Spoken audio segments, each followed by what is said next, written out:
What is up, guys? This is Dartannon, and welcome back to the Life Giving Podcast. Man, I'm super excited to share my testimony with you guys this week.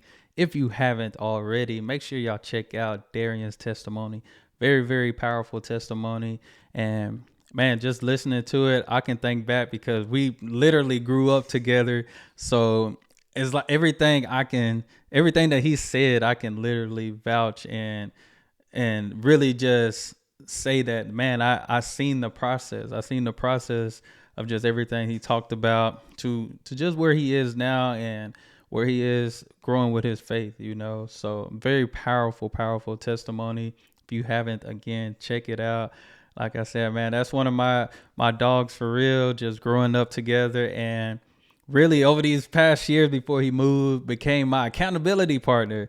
I know I never told her. I know I always was the one to try to give advice and tell him this, or just giving ideas and different knowledge and wisdom on things. But every day I knew I can count on him to be my accountability. Even when he didn't say, "Hey, get up and do this, get up," like he showed up. He showed up, always disciplined. When he put his mind to something, he did it, and was truly a true accountability partner, because I knew he was going to show up.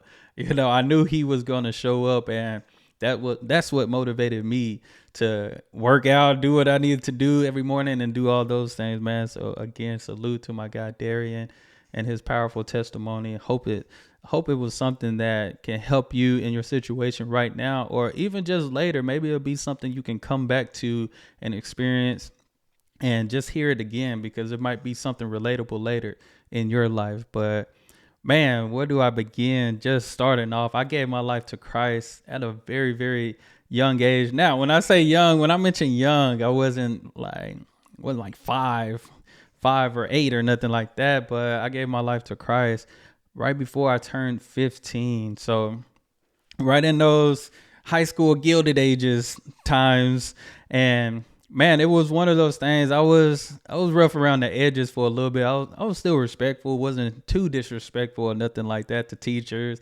I was always a jokester. Believe it or not, I was quiet, but I could crack a joke here and there. Probably wasn't too funny. Um, but I just remember just being one of those students that, I went to church and stuff, grew up in church. Church was one of those things where they eating that Sunday, I'm there. If they not eating, I'm telling my mom we not going. Just losing my aunt when I was 10, that really changed that changed a lot in our family. Just with my mom, and she made that vow to put us in church and keep us in church. So it wasn't one of those things, of course, when we were younger, do we want to go? We were asked if we wanted to go, or, sometimes we just had to go. But for most part, after that traumatic situation happened, man, I was in church every Sunday, every Wednesday, but still just being in church, it wasn't fully committed. Being young, you're like, I'm sleeping in church. I'm doing all the things you probably see young kids do now, or if you used to do it when you were younger, man. I did it. I was there, but it was something I knew something was different within me, because there would be times where I actually did just pay attention. I knew it was God just like grabbing a hold of my heart. I know in middle school I was so much of a follower, never really trying to be a leader, and really just got better at basketball. When I got better at basketball, that changed a lot for me, because now I really was working towards something. I really wanted something for my future, and just I started listening to motivational speeches, motivational stuff at an early age, and that really started taking a hold of my mind and really my decisions on where I wanted to be in my life. So when I started taking basketball serious, man, it was tough, because I had people doubt me. I was a very skinny kid. People doubted me all the time because I wasn't strong, saying I couldn't do this, couldn't do that. And that really weighed up on me, especially when I got to high school. And I just knew I needed the confidence. I didn't know where the confidence was going to come from. I didn't know, because I didn't like lifting weights. Listen, I'm gonna be real. I do not lift weights like that. That was my mindset in high school. I do not lift weights. But that hurt me a lot, because a lot of people were stronger than me, and the doubts and everything just kept coming it seemed like every day. Of course, my peers, my guys, they knew, they like, no, he good, man. We were just young, when you're younger and those older guys, they see you, they don't really think of you as much, but your peers, I knew my peers knew I was at least decent, I wasn't the best, but I was decent enough to do a lot of things at an early age and stuff. But I just knew being on varsity my sophomore year, I knew that time was coming. And man, when it came, it was one of those things, it really got a hold of me, because I remember my first varsity practice, man, some of those older guys, they were really letting me have it, like telling me I ain't this, I ain't that. And I just remember my mom and my cousin in the car, they picked me up, and I was just laying on the window just thinking like, dang, am I really good enough for this? Because, being young, once you hear you're not good enough for something, like you start believing those lies, you start believing that stuff. And no matter what, you just thinking like, maybe I ain't good enough for this. Maybe this not for me.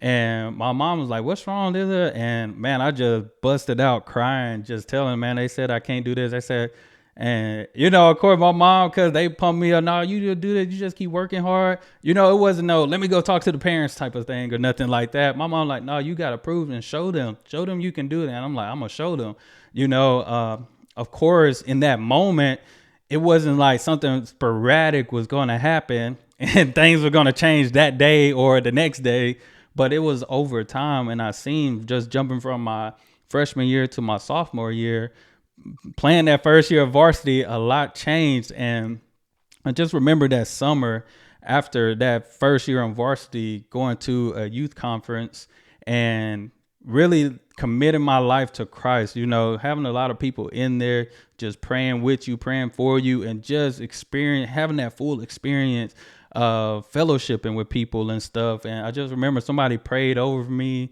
and really told me, man, if you like, I see God doing something great in your life, like fully commit, like he's going to do something like great. And me, the first thing I'm thinking like basketball, I'm thinking, oh yeah, I'm going to the league. That's it. Yes, sir. I'm going to the league. But it wasn't that, it was something much more, but I couldn't see it. And I know that's how God works, because God sometimes will give us a glimpse, but he can't show us everything, because now it's like, do I really want to go through that to get to there?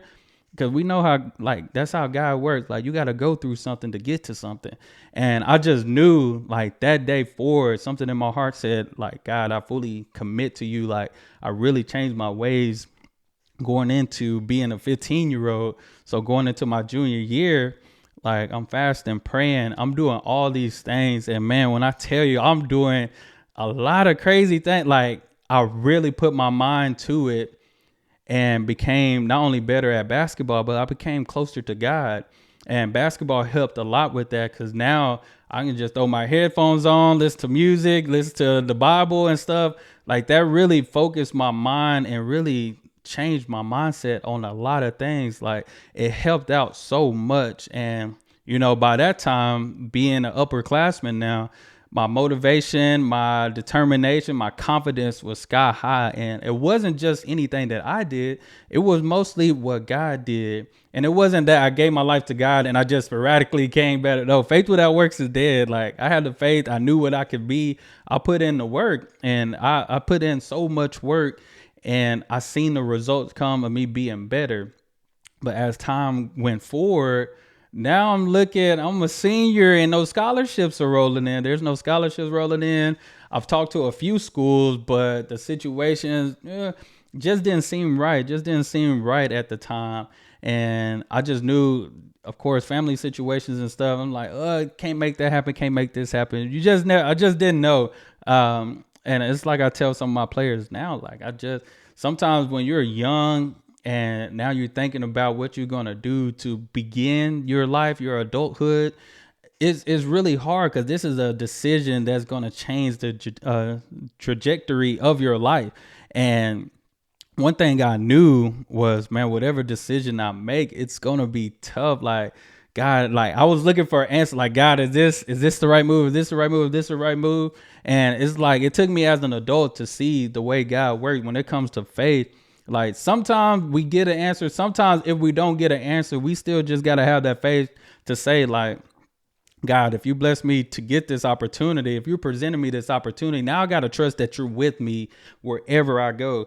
And that's pretty much what happened. Like I just had to trust God with wherever I was going. But I ain't gonna lie, I was a little selfish. I was a little discouraged. I still remember messaging my mom because I seen some of my classmates have signing days. I seen some of my classmates go commit to the colleges for their sports and stuff. And I'm like, dang, I'm one of the best ones, at least in this sports. I'm decent enough to go to college.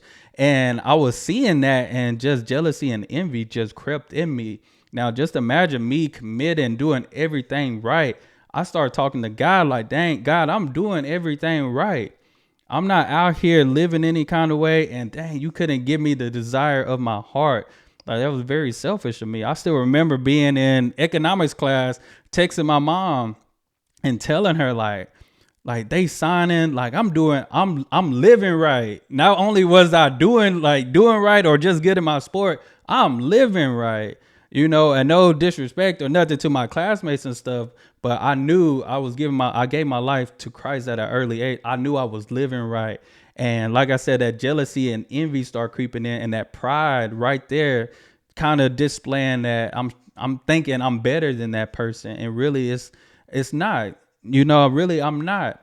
Because now I had to think back. Now, when I do think back at the time, of course, being young, I'm like, Lord, I'm living right, doing all this. But when I think back, I was like, man, that was very selfish of me, very prideful to me to think, oh, I'm living better than them. I'm living the right way more than them. I'm closer to God than them. And now I'm thinking, oh, I'm better than them, and I should have everything granted to me. But that's not how God works. God is no respecter of person. He blesses and it rained on the just as well as the unjust. And it took me as I got older and more mature in Christ to start understanding those things. Because like I said, those things start creeping in. So no matter how close I was to God, there was still some type of spirits that were still creeping in that were not like God. And that's because I was letting my flesh get in the way of those things. So fast forward, going into college, I remember I visited a college in Houston, like went 2 or 3 times and finally got settled in. And like one of the basketball coaches told me, hey, yeah, man, you can be a walk-on here and do this, yada, yada. So I fully committed to being a walk-on there, committed, talking with the coach, communicating with the coach pretty frequently. And just to get there, and they were like, oh, that coach is not here anymore. Mind you, I'm settled in and everything. And I'm like, I really came this far from home to play basketball. I didn't come this far from home just to go to school. So I remember my mom just crying. Like they were getting ready to go. My mom just sat in a chair and just bawled out. She was crying so hard. Like I've seen my mom cry in church and stuff, but she cried so hard this day. And it hit me. I'm like, hey, we're going to be good. We can find a way. I'll come back home. Because like I came for basketball, and I just remember all those things, because sometimes I was thinking the blessing would come through basketball. I'm thinking NBA, I'm thinking D1, and that didn't happen for me. That just didn't happen for me. But when I think back at my life, me doing what's right by Christ, it kept leading to God directing my path. It kept leading to God being with me no matter where I went, and even within that moment, my grades wasn't the best. I got accepted into that school, but other school was still kind of denying me. And I remember A&M Commerce, they was like, I don't have the grades and stuff like that when I applied on my own. But my mom got on that phone, she contacted somebody, and they were like, look, since you close to home and stuff, I'm going to help you. And like right there, you just know that God is in the midst of something. When somebody out of thousands of kids that apply to these schools, or thousands of kids that get accepted to the school, this person say, hey, I'm going to help you out. And that person told me, send in a resume, send in 2 letters of recommendations, and send in why and how you're going to keep your grades up and all. I sent that within 2 hours because I already had 2 of them. Then I just had to type that letter. Kid you not, that night, I was talking to my mom. I'm like, yeah, I'm still waiting on A&M Commerce to accept me and see if I got accepted and stuff like that. Literally, it was like 8 o'clock. They accepted me by 2 o'clock and I never knew because I didn't check my email. So I'm packing up. I left Houston within 10 hours. I was gone. I woke up, packed. My mom came and got me. Or my mom, one of her family friend came and got me and met my mom halfway.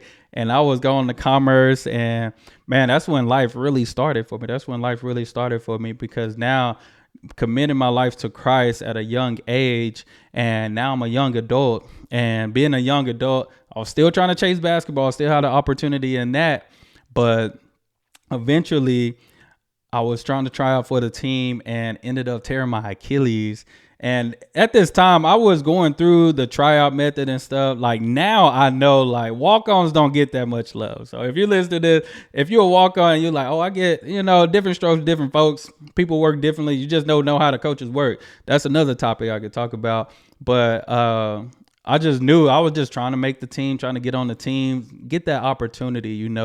And I just remember going home, and I was working too at the time.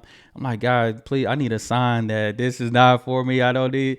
And just hooping on a random Saturday, and ended up tearing my Achilles. Never had a super major injury where I needed surgery until I graduated high school. And man, when I tell you, that changed my life forever, because now I'm 30. I don't move the same no more. I don't really move the same no more. I try to. I can reverse the clock a little bit, but man, that changed a lot, because I never been under a knife, and I really started learning how the mind works. Because sometimes when you're going, and that's what I was doing. I was going, on the move, and God had to slow me down. And within Him slowing me down, and facing that injury, that was my first time having surgery, first time with an injury like that, man. That first night going home after surgery, man, that 24-hour numbness wear off, man, I was in pain. And I went straight to Kobe. Went straight to Kobe Bryant, because he tore his Achilles literally, I think, that year, the year before or something like that. So I'm trying to see, how do people get through this? And that's where it really tapped in, when I started trying to focus on the mind. And then God birthed in me dream leaders. All this time I was chasing a dream for myself. And now God's like, hey, I'm going to put you in position to help put people in position. So even though I didn't get to the highest level of basketball, man, God has blessed me to be able to train and coach guys that is at the highest level. I was like, I guess I'm Coach K at this point. I guess I have to be Coach. I can't be Zion Williamson. I can't be Jason Tatum, but I can be Coach K. I'm sure those guys can be Coach K one-on-one, no problem. But they need his guidance. They need his wisdom so they can become great. And I feel like that's where God birthed dream leaders within me, and within building that, trying to keep it godly, inspirational, motivational. That's when I fell into sin, because those distractions, that attention started getting a hold of me. And I started falling into sin, and that sin, it gets deeper and deeper and deeper the more you disconnect from God, because now I'm focusing on these things versus God. And I just remember being in high school, being that person that people can go through and talk to. And the easy thing for me, oh, you good, just pray about it. Hey, just trust God. Blah. That was easy when I was not sinning, when I wasn't doing nothing, when I was spotless. Like, that stuff was easy. But when I fell into my own sin, I was like, oh, I see why it was tough for that person to bounce back. I see why that person, when they had a couple of days of doing good, they fell right back into it. I see now. And it took me to be in sin to see that people struggle, and it's not that easy to bounce back. And I had to learn how the mind works, had to learn how to be patient with people, had to learn to teach people to be patient with themselves and take it day by day. But it took me falling into sin to see all that. And mind you, I'm still in school. At 20, I started my own basketball program. I did all these things, yet that sin would take that focus off, and you can't really reach the highest level that God really has for you, because now there's some disconnection there. I started finding disconnection in my life because I wasn't connected with God. And like I said, of course, people known and see you being a good person, doing good things. But when I fell into sin, people didn't see the sin part. They just seen me for who they knew I was, but they didn't know I fell into sin, which led me to having a son outside of marriage. Of course, now I'm married to my wife and my son, or my son's mother. I'm married to my son's mother and stuff like that. But that sin, like, we still did it out of order. We still did it out of order. Of course, some people will look at it like, oh no, he's still a good person, still this, still that. But I still did it out of the order that I knew better from. I knew better from that. And which I can fast forward now, just being married and being a father, man, it's totally different because like even still to this day, I still struggle. I still struggle with fatherhood. I still struggle with my marriage, just because now I even told my wife our first year, I said, dang, I feel like I'm a better father than I am husband, because I struggle with being a good husband. Of course, relationships have their ups and downs. Relationships have their good and bad, but there were sometimes it seemed like I was a better dad than a husband. And if you know how God works, you know that being married, you become one. So now it's like, yeah, fatherhood. Now I'm being a good father. That's good. God honors that and stuff as well. But this is a piece of me that God said this is my rib, and I'm not treating my rib right, or I'm not tending to her the way I need to be, or responding to her the way I need to, or the way I'm reacting to her. Now it's like that. What do I think of myself? What do I think of myself if this person who I'm married to is a piece of me now? Do y'all get that? When somebody is a piece of you, that tells a lot. That tells a lot, because if I'm saying rude things to her, it's like, what will I tell myself that? And that's what I had to learn, and still learning, because marriage is work. And some people will think, oh, it's not work, you just gotta do it. To me, you gotta work. Just like you work hard to make money, just like you work hard to do other things, marriage is work and forever will be work, because you got to make this work forever. You got a forever deal over here. You got a lifetime deal when it comes to that. But God is in the midst of everything. God has always been with me. Like I said, just being young, and that pride and selfishness, that envy hitting me, of me thinking, dang, God didn't give me the desires of my heart. But then as I got older, I started seeing that, man, I was blessed to be a coach. I was blessed to start my own organization with no money, just trying to give kids a chance. Was able to get a head coaching job, was able to connect with different people in the basketball world. And it took me till last year. I was like, man, God still gave me the desires of my heart when it came to basketball. He just did it in a different way. I'm thinking NBA, we good, millions, but I just think, man, if a little money made me sin and act out of character, just think what a lot more money would do. Especially being immature, because sometimes we can be followers of Christ and be immature when it comes to this. And I knew I had to mature, because me and D-Nail talked about this as well. Like, if you can handle a little, then God will bless you with the multitude. God will bless you with a little bit more. I just knew at a young age I wasn't ready. Even when I thought I was ready, I wasn't ready. I wasn't ready for what God has for me. And God give us opportunities to prepare ourselves, and God put us in situations and positions to prepare us for where he's trying to take us to fulfill his purpose and plan for our lives. And that's what I had to see, man. Like I said, I know mostly this was towards basketball, a little bit towards injuries and stuff, but I just say this to say this, like, I struggle too. We have struggles daily that I'm still working on for myself. I even just told my basketball team today, I'm like, guys, I'm a very patient person, but I'm still practicing patience. You still got to practice these things. Even when you're an expert, you still got to keep it sharp. You still got to make sure you're sharp. You can't go out there and thinking, oh, I'm already good at that, that's all right. No, you just can't. Why? Because soon enough, those strengths can become weaknesses if you don't tend to them.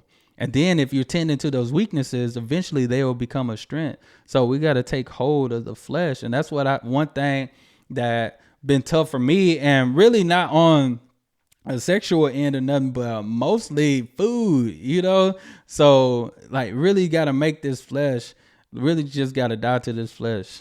They got to kill this flesh daily, and build that spiritual man, because you build that spiritual man, you build your mind, and now you have control, and now you can get that power that God wants to give you. You have that power. You can unlock that power that God has for you, so you can control these things, so you can connect with him, so you can hear his voice and live your life.